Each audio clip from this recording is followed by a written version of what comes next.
Feature flags.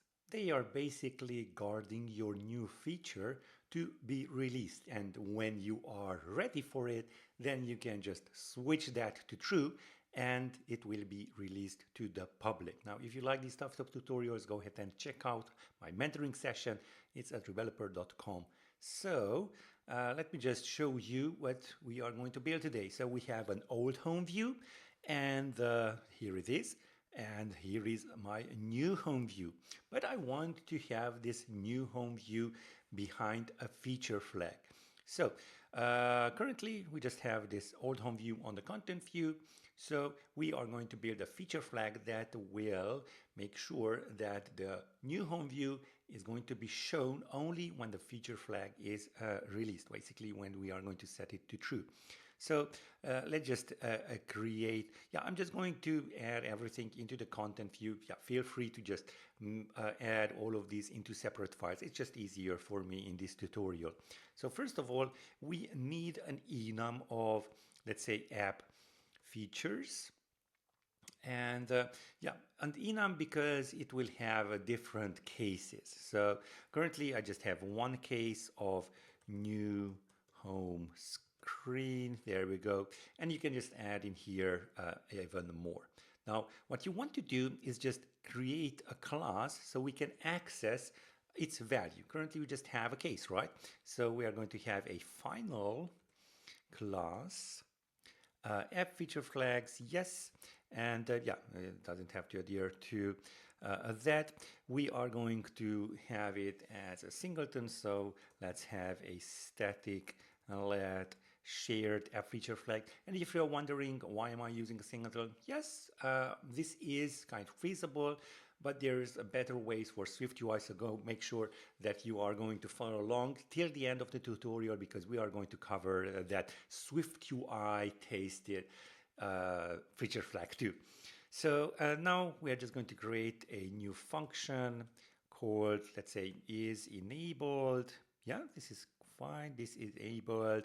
And then we're going to have the app feature and it's going to return a bool value. And it's just suggesting setting it to true. But what we actually want to do is just switch through the switch feature. So switch feature, and let's just use this one.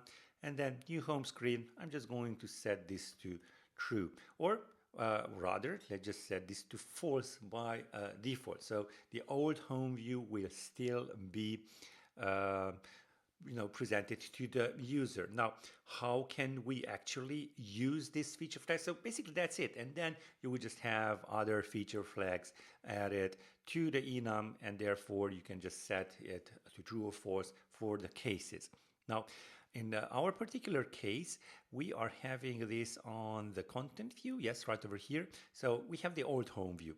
So we're just going to say if feature, come on, have a space there, feature flags, come on, feature flags, app feature flags, so it's app feature flags dot shared dot, and then is enabled, and we are going to select the one of the cases. We have one, so it auto-completed. So if that is the case, then we are going to present the new home view. And then else, we are going to present the old home view. So let me just have some more room over here so we can just read it a little bit better. So if features flags dot shared is enabled, new home screen, then have the new home view, otherwise old home view. And basically that's it. Now, if you want to make this a little bit more Swifty or SwiftUI or SwiftUI like, we are going to have another approach. This is fine, and you can just use it as is, but basically there's a more easier way. And if you are applying for jobs, this is just fine, but there's a much better way of doing this, the Swift way, the SwiftUI way. So let's just do that. So first of all, we actually need a protocol. Swift is protocol based, so let's just create that protocol. Feature flag protocol. Okay.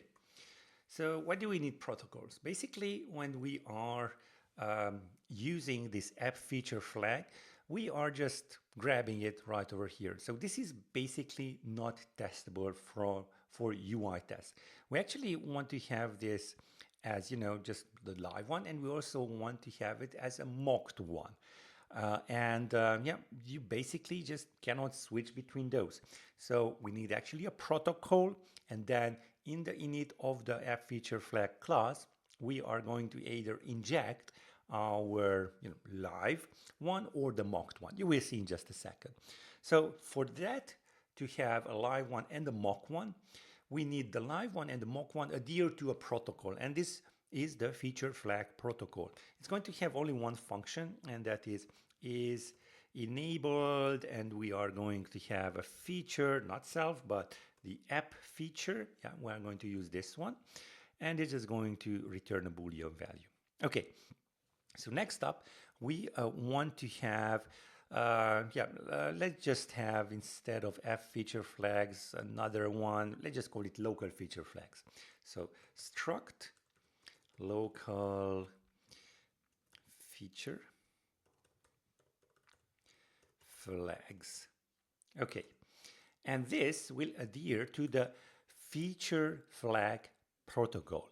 What means is that we actually need an is enabled function, and we are just going to basically switch.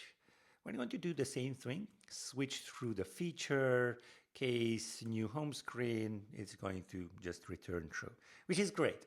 So this is the local feature flag, and yeah, maybe we just want to set it to false as it was previously. And maybe I'm just going to copy this out, and I'm just going to create a mock local feature flags, which is going to return true, which is going to be used, for example, inside our test. Now, yeah, this is just new home screen in the test. Why are we testing against that?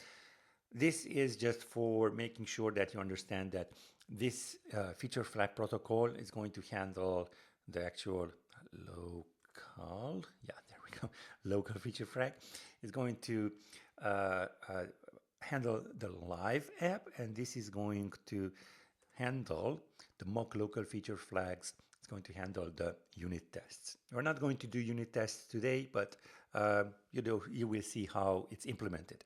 Okay, so next up, just a second over here. So take a look at my notes. Yes, so we need to actually create an app environment. Remember, we had this shared one, it's singleton. Well, in SwiftUI, it's better to use environments. So I'm just going to create an observable. So at observable final class app environment. Okay, and that would have a feature flags, and it has to adhere to the feature flag protocol. Please note that it's not local feature flags or mock local feature flags. It's just for the protocol, so we can inject any of these two. So let's create our init for that. Init, yes. So feature flag protocol, yeah, that's correct. So now that we have our app environment, we can just go all the way up. Well, basically not in the content view. I'm just going to go right over here outside of the content view. And you can just either create your app environment as a state variable or a constant. I just prefer it because this is much simpler for this particular tutorial. I'm just going to inject it as an environment. And basically, I'm just going to have this app environment. And yeah, here comes the good part. We are going to choose, not the mock one, of course, we are going to choose the local feature flags. So yeah, basically that's it. Now inside my content view, instead of this one, I'm just going to comment this out for now. I'm just going to grab just the environment. So at environment, and then app environment.self, and then private var environment. There we go. So now that we have access to the environment, we are just going to say kind of like the same, just an if statement. So if environment dot feature flags is enabled, yeah, new home screen, we're just going to present the new home view, and otherwise we are just going to present the old home view.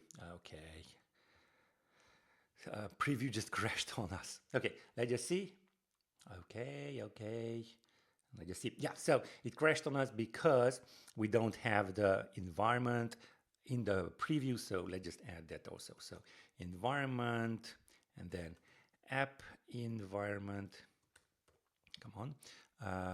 Yeah, app environment feature flags, and yeah, you can just use basically the mock local feature flags also.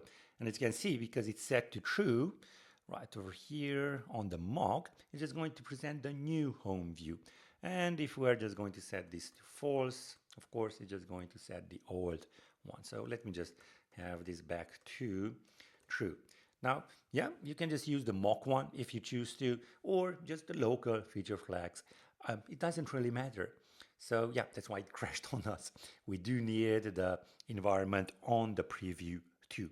And yeah, basically that's it. Now, if you kind of do not fancy this app environment.self and you just rather go something like environment and the dismiss, like this dot dismiss, the built-in environment, I will go ahead and make sure that you are going to take a look at my next video. And if you like to talk with me on a Zoom session, go ahead and check out rebeloper.com.